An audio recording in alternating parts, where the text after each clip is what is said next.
So good morning, students. After a long time, I'm again starting. I could not proceed in the past period because of some health reasons. Now we will proceed to the subject thermodynamic process, that is first law applied with non-energy equation, very important for mechanical as well as chemical engineering students. It's a very important subject. This chapter is even also important for the competitive examinations and number of central service examinations. Please focus on it. Constant volume process. Because this thermodynamic process, constant volume, constant pressure process, constant temperature process, all of these are applied in number of industries in process heating and as well as some chemical engineering industries and number of heating process in industries. These are applied. So first we go to constant volume process. Say this is the constant volume process where it is a closed vessel. Because it is a closed vessel indicates the volume as constant. This is volume is constant. That means it has fixed boundaries. That means air or gas present in the system. If heat is supplied to this system of air or gas, air expands and it cannot cross the boundary of the system, and there is no piston work, there is no PDV work, because there is no question of crossing the boundary, and therefore here work is equal to 0. Because in some industries we have to keep the volume as constant. For example, in simple cooking process we keep a plate, or in the pressure cooker we keep the pan, so that some pressure is built up inside and heating becomes easier. For example, here volume is constant, but definitely pressure will be increased from P1 to P2. For example, in the PV diagram, volume is constant, but pressure is increased from P1 to P2. Increase in pressure is necessary mainly in case of boilers. When the water is heated, the certain pressure will be developed and steam will be released at high pressure to the steam turbine. Similarly, in number of industries also, this keeping the volume is more important because it builds up the pressure. It increases the pressure from P1 to P2. So now here volume is constant, V1 is equal to Vt is equal to constant, pressure is increased from P1 to P2. So in the constant volume process, generally pressure is increased. It is also called as isochoric process. It is a Greek word, isochoric process. Now we apply the non-flow energy equation. The non-flow energy equation from first law states that Q is equal to delta U plus W. We know that W is equal to P into dV or P into V2 minus V1.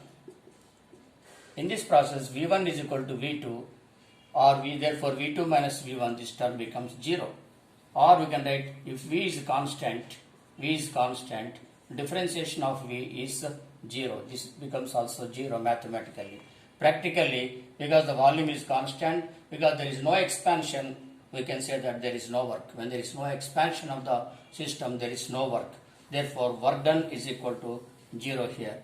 Then it becomes Q is equal to delta U, and that is mCV into T2 minus T1. That means we take mkg of mass, and Cv is the specific heat at constant volume, and temperature difference, change in temperature is T2 minus T1. So here we can say that in constant volume process, by the supply of heat, we cannot get any work done, but it is only used to raise the internal energy from E1 to E2. Internal energy is nothing but the energy stored in the molecules of the system. So when the system of gas or air is heated in a closed rigid vessel, keeping the volume as constant, we don't get any work, mechanical work. Rather, we get increase in internal energy. So we can say that in the constant volume process, the heat supplied is purely used to raise the internal energy, mCV into T2 minus T1. Now coming to the constant pressure process, second process is constant pressure process.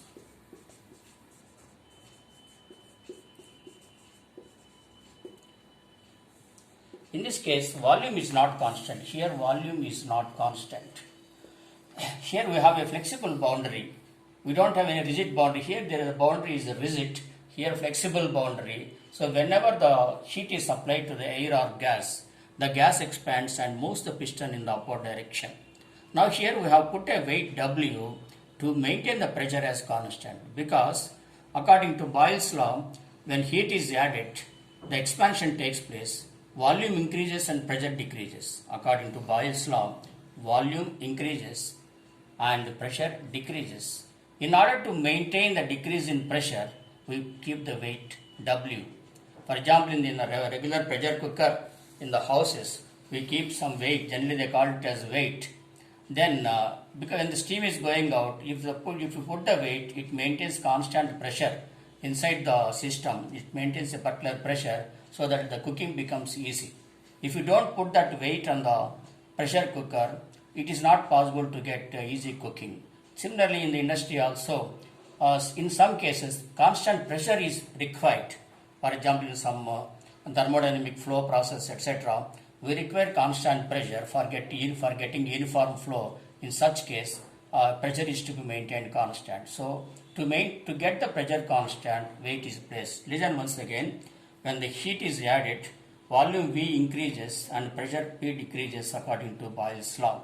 In order to maintain the pressure as constant, if you keep some weight on it, definitely the pressure is nearly maintained constant. This is called as constant pressure process.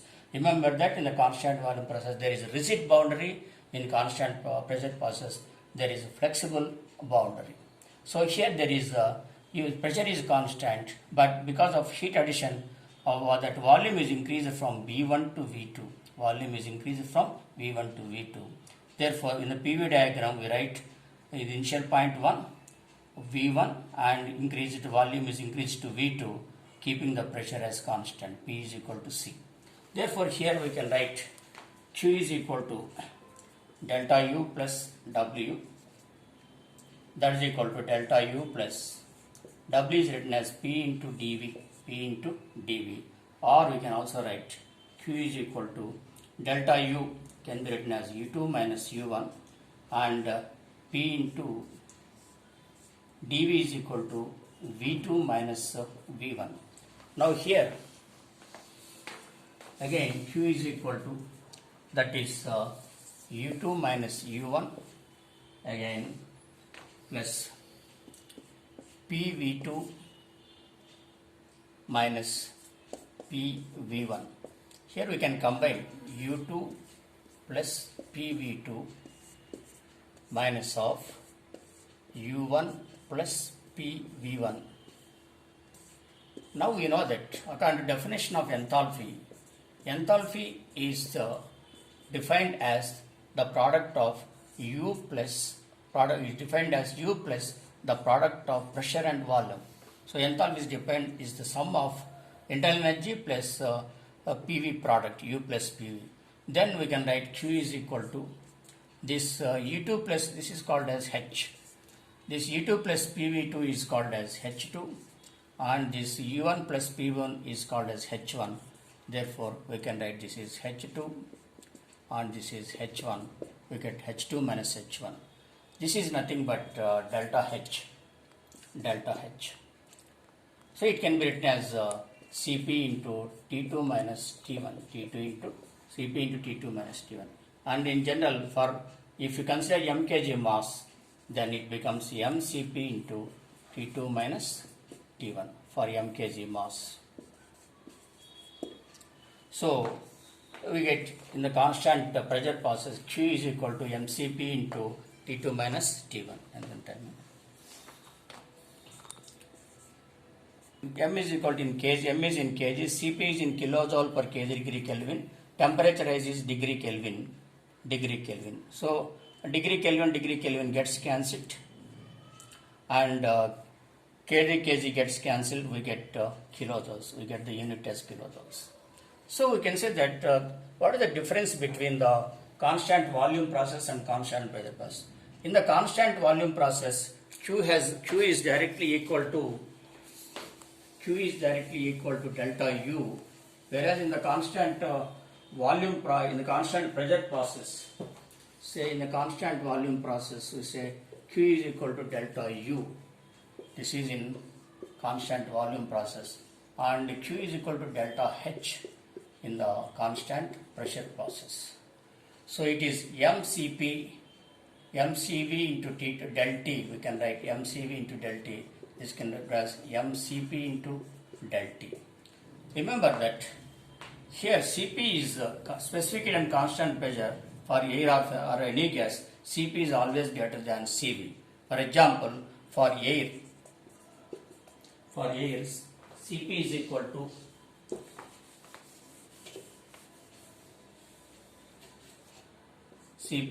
to some 1.01 kilojoule per kg K, and Cv is equal to 0.715 kilojoule per kg K. So therefore we can say that in the constant pressure process, Q is equal to mCp into del T. So more amount of heat is to be supplied in the constant pressure process than the constant volume process for same temperature rise. If you want to get the same temperature rise, we require more heat in the constant pressure process than constant volume process, because mCp del T is always greater than mCv del T. And again here remember that in the constant volume process we are not doing any external work.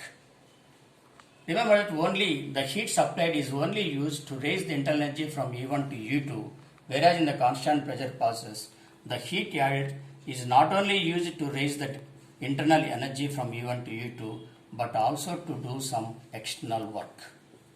So therefore more amount of heat is to be supplied in the constant pressure process than in constant volume process. In the constant volume process we have only the rise in internal energy. In the constant pressure process we have the rise in internal energy as well as the external work. This is the difference between constant pressure process and constant volume process. Remember that constant pressure process is also written as isopistic process or isobaric process. Isopistic or isobaric process. Isobaric process, because bar is the unit of pressure. Bar is the unit of pressure. Isobar means there will be only one pressure. Hence it is called isobaric process. It is isopistic process. Okay, in the next class we start that isothermal process and derivations as well as adiabatic process and derivations. Thank you.